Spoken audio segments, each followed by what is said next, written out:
بەناوی خوای بەخشندەی مێهرەبان سڵاوتان لەبێت بەڕێزان باز لە زیادبوونی خەرجی لیستی موچە دەکەین لە کابینی نوێم لە ماوەی 5 ساڵی ڕابردوودا خەرجی لیستی موچە 75 ملیار دینار زیادی کردووە.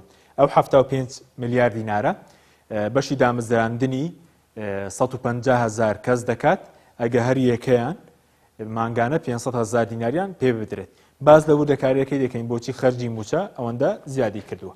بەڵێ دیارە لە 27 پێنجی 2019 پێش پێکێنانی کابینە نوێم دیارە کابینە نوێم لە دەی حوتی 2019 پێکات ڕێباز حەمران وەزیری دارایی لە کابینەی پێشوو لە 27 پێنجی 2019 ڕایگەیاند کە لە لێدوانێکی ڕۆژنامەوانیدا باسی لەو کردو کە خەرجی لیستی موچە 881 ملیار دینارە. اینجا خەرجی موچە بەرز بووە لە کابینە نوێم لە یەکی 2020 خەرجی موچە 895 ملیار دینار.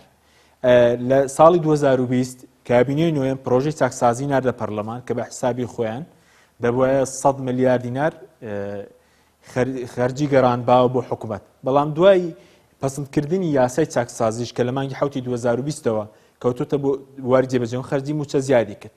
بە دیاریکراوی لە 18 2023 وەفدی حکوومەتی ماوە بەسەر کوێرێم چوونە بەغدا لەگەڵ لیژنەی دارایی پەرلەمانی عێراق کۆبوونەوە ڕاپۆرتێکیان برد بۆ لیژنەی دارایی پەرلەمانی عێراق باسییان لەوە کرد کە خەرجی موچە 913 ملیار دیناری مانگانەیە. پاشانیش لە ڕوونکردنەوەیکی دیکەدا وەزارەتی دارایی لە 12 سەی 2024 باز لەوە دەکات کە خەرجی موچە 949 ملیار دیناری پێویستە خەرجی موچە.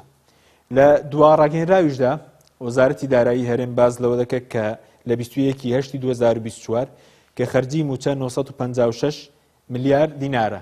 ئەمە بەبێ ئەو بڕەپارەی کە پێویستە بۆ هاوتاکردنی خانەنشینان کە 54 ملیار دینارە ئێمە ئەوەشمان هەژمان نەکردووە واتە بەبێ هاوتاکردنی خانەنشینان بۆ مانگی تەمووز داوای 956 ملیار دیناریان لە عێراق کردووە. سەیر دەکەین کە خەرجی موچە لە ماوەی 5 ساڵی ڕابردوودا لە 881 ملیارەوە بەرز بۆتەوە بۆ 956 ملیار دینار کە 75 ملیار دینار زیادی کردووە.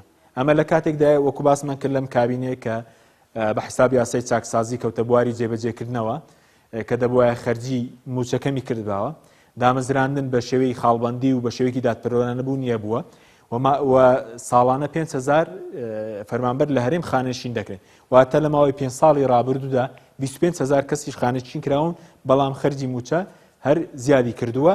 ئەمەش پەیوەندی بەو دامەزراندە نهێنیانەوەیە کە پەیوەندی بەو دامەزران نهێنیانەوەیە کە لە کابینەی نوێم کراون بە شێوەیەکی گەندەڵی وەکو باسمان کرد 75 ملیارە بەشی دامەزرانی 150,000 کەس دەکات ئەگە هەر یەکێکیان مانگانە 500,000 دیناریان پێ بدرێت.